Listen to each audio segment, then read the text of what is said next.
জ্ঞান হেতুলৈ সকলোকে স্বাগতম জনাইছোঁ। আজি আমাৰ ভিডিঅ'ত আমি লৈ আহিছোঁ গুৱাহাটী হাইকোৰ্টৰ JA এক্সাম 2025ৰ কাৰণে গুৰুত্বপূৰ্ণ অসমীয়া ব্যাকৰণৰ কিছু তথ্য। ইয়াত আজি আমি ভাষাৰ সম্বন্ধে অধ্যয়ন কৰিম। আহক আজি আমি আমাৰ ভিডিঅ'টোলৈকে আগবাঢ়ো। প্ৰথমতে যদি ভাষা কি হয়? কোনো বিশিষ্ট জনসমষ্টিৰ মাজত পাৰস্পৰিক মনৰ ভাৱ আদান প্ৰদানৰ অৰ্থে ব্যৱহাৰ হোৱা স্পষ্ট অৰ্থযুক্ত ধ্বনিযুক্ত সমষ্টিকে ভাষা বোলা হয়। মানে ভাষা কি হয়? আমি যেতিয়া আমাৰ মাজত কথা বতৰা পাতো তাৰ কাৰণে কি কৰোঁ? কিছুমান স্পষ্ট অৰ্থ থকা আৰু ধ্বনি থকা শব্দ ব্যৱহাৰ কৰোঁ ন? সেই ধ্বনিৰ সমষ্টিক কি বুলি কোৱা হয়? ভাষা বুলি কোৱা হয়। ভাষা বুজি পালো আমি, হয়নে? এতিয়া চাওক অসমীয়া ভাষা, হয়নে? প্ৰাচীন ভাৰতীয় আৰ্য ভাষা বুলিলে বৈদিক আৰু সংস্কৃত উভয়কে বুজায়। ইয়াৰ পৰা বিভিন্ন প্ৰাকৃতৰ জন্ম হৈছিল। প্ৰধান তিনিটা প্ৰাকৃত হ'ল মগধী, মহাৰাষ্ট্ৰী আৰু সৌৰসেনী। পূব ভাৰতৰ প্ৰধান প্ৰাকৃত ভাষাটো আছিল মাগধী। তাৰ পৰাই কালক্ৰমত অসমীয়া ভাষাৰো উৎপত্তি হৈছিল। বাংলা আৰু উৰিয়া ভাষাৰো উৎস একেটাই হয়। অসমীয়া ভাষাত বিভিন্ন আৰ্য ভিন্ন আন ভাষাগোষ্ঠীৰ প্ৰভাৱ পৰিছে। ইংৰাজী আৰু অন্যান্য ভাষাৰ লগতে বঙালী ভাষাৰো প্ৰচুৰ শব্দ অসমীয়া ভাষাত সোমাই পৰিছে। গতিকে অসমীয়া ভাষা আমি অলপ উৎপত্তি গম পালো। একদম অৰিজিনটো কি হয়? মাগধীৰ পৰা আহিলে আৰু কালক্ৰমত বিভিন্ন ভাষাৰ সংমিশ্ৰণ হ'ল। ইংৰাজীতো কিছুমান শব্দ সোমাল, বঙালী ভাষাৰো শব্দ সোমাল, হয় নহয়? তো এই আটাইবোৰে সমষ্টিয়ে কি কৰিলে? অসমীয়া ভাষা সাহিত্যৰ ভঁৰালটো চহকী কৰি তুলিলে। এতিয়া চাওঁ আমি কি ধ্বনি আৰু বৰ্ণ কি। ভাষাৰ মূল কি হয়? ভাষাৰ মূল হৈছে ধ্বনি। ধ্বনি উচ্চাৰণ এটা জৈৱিক প্ৰক্ৰিয়া। ভিতৰলৈ সোমাই যোৱা বায়ু আৰু ভিতৰৰ পৰা ওলাই অহা বায়ুৰ মাজত মুখগহ্বৰত হোৱা সংঘৰ্ষৰ ফলত সংকেত বা মাতৰ উদ্ভৱ হয়। সেয়া হৈছে ধ্বনি। আমি যেতিয়া কথা কওঁ কি হয়? আমাৰ মুখখনে মুভমেণ্ট কৰে, আমি উশাহ লওঁ, নিশাহ লওঁ, আমাৰ জিভাখনে মুভমেণ্ট কৰে, আমাৰ কণ্ঠই মুভমেণ্ট কৰে। এই সকলো যে মুভমেণ্টৰ ফলত যিবিলাক চাউণ্ডৰ সৃষ্টি হৈছে, সেইবিলাক চাউণ্ড বা ছিগনেলক কি বুলি কওঁ? আমি ধ্বনি বুলি ক'ব পাৰোঁ। এতিয়া চাব আমাৰ মুখখন কি হয়? আমাৰ মুখখন কি হৈছে? মূল বাকযন্ত্ৰ, হয় নহয়? আৰু ইয়াৰ বিভিন্ন অংগ কেনেকুৱা? ওঠ, দাঁতৰ আলুসমূহ, আমাৰ তালু, হয় নহয়? জিভা, ঘটিকা বা কণ্ঠ, নাক, এই সকলোৰ সহায়তে কি কৰা হয়? কিছুমান সময়ত বায়ু প্ৰবাহক ৰোধ কৰা যায় বা আমি এটা কণ্ট্ৰল কৰি বিভিন্ন শব্দ বা ধ্বনিৰ সৃষ্টি কৰোঁ। আৰু উচ্চাৰণৰ স্থান আৰু ধৰণ অনুযায়ী ধ্বনি কি হয়? ভিন ভিন ৰূপৰ হয়। ধ্বনি জ্ঞাপক চিনবোৰক বৰ্ণ বোলো। আৰু বৰ্ণ কেইবিধ? বৰ্ণ দুবিধ। কি? স্বৰবৰ্ণ আৰু ব্যঞ্জন বৰ্ণ। তো আমি কি বুজিলো? আমি মুখমণ্ডলৰ বিভিন্ন অংশসমূহক পৰিচালনা কৰি কি কৰোঁ? কিছুমান সংকেতৰ সৃষ্টি কৰোঁ। এই সংকেতবিলাকক কি বুলি কওঁ? আমি বৰ্ণ বুলি কওঁ, হয় নে নহয়? আৰু এই ধ্বনি বা বৰ্ণবিলাক দুই প্ৰকাৰৰ। সেইটো কি হৈছে আমাৰ? স্বৰবৰ্ণ আৰু ব্যঞ্জন বৰ্ণ। এতিয়া চাওক স্বৰবৰ্ণনো কাক বুলি কওঁ? সৰু থাকোঁতে আমি পঢ়ি আহিছোঁ ন, অ আ পঢ়ি আহিছোঁ। সেই অ আই কি হৈছে? স্বৰবৰ্ণ। এতিয়া স্বৰবৰ্ণ বুলিনো কৈছোঁ কিয়?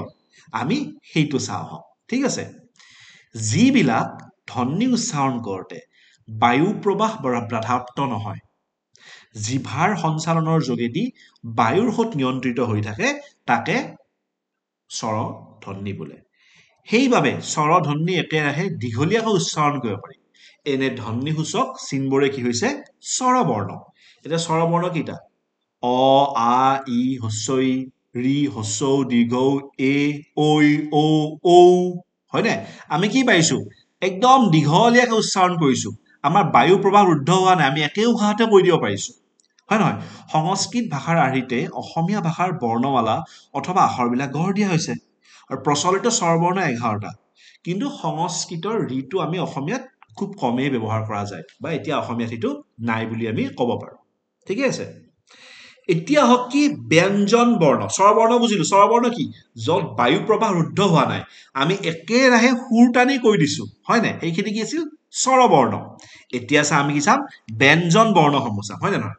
যিবিলাক ধ্বনি উচ্চাৰণ কৰোঁতে প্ৰয়োজন অনুসৰি বাকযন্ত্ৰৰ বিভিন্ন অংগৰ জৰিয়তে বাহিৰলৈ ওলাই অহা বায়ুক সম্পূৰ্ণ অথবা আংশিকভাৱে ৰোধ কৰা হয় তাক ব্যঞ্জন ধ্বনি বোলে আৰু তেনে ধ্বনিযুক্ত চিহ্নবোৰকে কি বুলি কওঁ ব্যঞ্জন বৰ্ণ বুলি কওঁ মানে কি হয় যেতিয়া আমি ব্যঞ্জন বৰ্ণ কৰোঁ তেতিয়া কি কৰোঁ ব্যঞ্জন বৰ্ণসমূহ উচ্চাৰণ কৰি কি কৰিব লাগে সময়ে সময়ে জিভাখনৰ মুভমেণ্ট কৰিব লগা হয় একেটা হুততে ক'ব নোৱাৰো সময়ে সময়ে বায়ু প্ৰবাহক ৰুদ্ধ কৰিব লাগে সেইকাৰণে ব্যঞ্জন বৰ্ণ ক ৰখাই দিছো নে ক কি কৰিছো ৰখাই দিছো এই যে ৰখাই দিছো ক বুলি কয় কি কাৰণে ৰখাব লগা হ'ল কাৰণ আমি তাক আমাৰ উচ্চাৰণটো ৰখাই দিব লগা হৈছে তো এই বস্তুটো কি বুলি কয় আমি ব্যঞ্জন বৰ্ণত দিছো ব্যঞ্জন বৰ্ণ স্বৰ্ণৰ ডিফাৰেন্সটো কি স্বৰ বৰ্ণত আমি বায়ু প্ৰবাহ ৰুদ্ধ কৰিব নালাগে কিন্তু ব্যঞ্জন বৰ্ণত আমি বায়ু প্ৰবাহক ৰুদ্ধ কৰিবলগীয়া হয় ঠিকে আছে এতিয়া ব্যঞ্জন বৰ্ণসমূহ আমি জানো ক খ গ ঘ ঙ প্ৰথম চ দ্বিতীয় জ বৰ্গীয় জ জ ঞ মধিনাত মধিনাথ মধিনাদ মধিনাধ ন দন্ত্যাত দন্ত্যাথ দন্ত্যাদ দন্ত্যাধ্য ন প ফ ব ভ ম জ ৰ ল ৱাপ তালিব্য হ মধিনাহ দন্ত্য হ মুঠতে ব্যঞ্জন বৰ্ণ ৩৩টা আছে ক্ষ ক আৰু হ যুক্ত হৈছে হয় নহয় সেইদৰে দ্ৰবীন্দ্ৰ ২৯তয় সন্তাত্য ক্ৰমে দ ধ জ তৰ পৃথক ৰূপে এইবিলাক কি বেলেগ বৰ্ণ নহয় ইয়াৰ কি এইবিলাক পৃথক ৰূপে হয় ঠিকে আছে এতিয়া আমি চাওক স্পৰ্শ বৰ্ণ এতিয়া চাওক আমিতো ক খ শিকিছো স্বৰবৰ্ণ ব্যঞ্জন বৰ্ণ জানো তাৰ ভিতৰত আকৌ কিছুমান কি আছে ক্লাছিফিকেশ্যন আছে হয় নহয় আজি আমাৰ ভিডিঅ'ত আমি সেই ক্লাছিফিকেশ্যন বিলাক চাই ল'ম হয়নে এতিয়া যদি সোধে স্পৰ্শ বৰ্ণ কোনবিলাক আমি এতিয়া বুজো আহক স্পৰ্শ বৰ্ণ কাক কয় ঠিকে আছে হেয়া চাওক কৰ পৰা মলৈকে এই ২৫টা বৰ্ণ উচ্চাৰণ কৰোঁতে জিভাই মুখৰ একোটা অংশ স্পৰ্শ কৰে যেটো স্পৰ্শ কৰে ইহঁতৰ নাম কি স্পৰ্শ বৰ্ণ স্পৰ্শ বৰ্ণৰ ৫টা বৰ্ণ লগ লাগি একোটা বৰ্গ হয় যেনেকৈ ক বৰ্গত কি আছে ক খ গ ঘ ঞ ছ বৰ্গত কি আছে প্ৰথম ছ দ্বিতীয় ছ বৰ্গীয় জ জ ঞ মূৰ্ধন্যত মূৰ্ধন্যথ মূৰ্ধন্যদ মূৰ্ধন্যধ মূৰ্ধন্য ঞ মানে কি দেখিছে জিভাই টাচ কৰি আছে জিভাই মুখৰ এটা অংশ কি কৰি আছে টাচ কৰি আছে ঠিকে আছে দন্ত্যত দন্ত্যথ দন্ত্যদ্য দন্ত্যধ দন্ত্যন প ফ ব ভ ম দেখিছে চবতে কি কৰিছে জিভাই মুখৰ এটা অংশ স্পৰ্শ কৰি আছে আপোনালোকে নিজে উচ্চাৰণ কৰি চাব তো যদি সোধে এইটো স্পৰ্শ বৰ্ণ হয় নে নহয় জাষ্ট ধুনীয়াকৈ কি কৰিব মুখেৰে উচ্চাৰণ কৰি চাব যদি জিভাই টাচ কৰিছে মানে কি হ'ল আমাৰ এইটো স্পৰ্শ বৰ্ণ হৈ আছে ঠিকে আছে স্পৰ্শ বৰ্ণ বুজি পালো আমি এতিয়া চাওক সেইদৰে তালিব্য হ দন্ত্য হ এই কেইটা বৰ্ণ উচ্চাৰণ কৰোঁতে মুখৰ বায়ু জোৰেৰে ওলাই উষ্ম বা তপত হয় তো ইহঁতৰ নাম কি উষ্ম বৰ্ণ এই ৪টা তালব্য হ মূৰ্ধন্য হ দন্ত্য হ আৰু হ চাওক কি হৈছে মুখৰ পৰা বায়ুটো ওলাই গৈছে এইটো কোনটো বায়ু ওলাই গৈছে আমি উশাহত কি লৈছো উশাহত লৈছো আমি অক্সিজেন আৰু নিশাহত কাৰ্বন ডাই অক্সাইড এৰি দিছো যিটো গৰম বতাহ হয় নহয় চাওক হা কৰিলে এই গৰম বতাহ ওলাই যায় এই গৰম বতাহ ওলাই গৈ আছে এই ৪টা ব্যঞ্জন বৰ্ণ আমি উচ্চাৰণ কৰি থাকোতে তো এইকেইটা কি উষ্ম বৰ্ণ তো উষ্ম বৰ্ণ গম পালে কি আমাৰ স্পৰ্শ বৰ্ণ আমি গম পালো ঠিক সেইদৰে জ ৰ ল ৱ এইকেইটা বৰ্ণ স্পৰ্শ বৰ্ণ আৰু উষ্ম বৰ্ণৰ মধ্যৱৰ্তী স্থানত থকা ইহঁতৰ নাম কি অন্তস্থ বৰ্ণ গম পাইছেনে এই ৪টা জ ৰ ল ৱ ইহঁতক কি বুলি কয় অন্তস্থ বৰ্ণ বুলি কয় ঠিকে আছে আৰু এতিয়া চাব প্ৰতি বৰ্গৰ প্ৰথম তৃতীয় আৰু পঞ্চম বৰ্ণৰ উচ্চাৰণ কোমল হয় সেইবাবে ইহঁতক কি বুলি কওঁ আমি অল্প প্ৰাণ বৰ্ণ বুলি কওঁ চাব কি ক'লো প্ৰথম প্ৰতি বৰ্গৰ প্ৰথম তৃতীয় পঞ্চম যেনেকৈ চাব ক গ ঙ দেখিছেনে কোমলকৈ উচ্চাৰণ কৰিছো ঠিক সেইদৰে প্ৰথম ছ বৰ্গীয়া জ ঞ মূৰ্ধন্যত মূৰ্ধন্যদ মূৰ্ধন্য ঞ দন্ত্যত দন্ত্যদ দন্ত্য প ব ম ইয়াত কি কৰিছো ইহঁতক উচ্চাৰণ কৰোঁতে মই কোমলকৈ উচ্চাৰণ কৰিছো তো ইহঁতৰ নাম কি হয় অল্প প্ৰাণ বৰ্ণ গম পাইছেনে ইহঁতক লাহে লাহে কোমলকৈ উচ্চাৰণ কৰিছো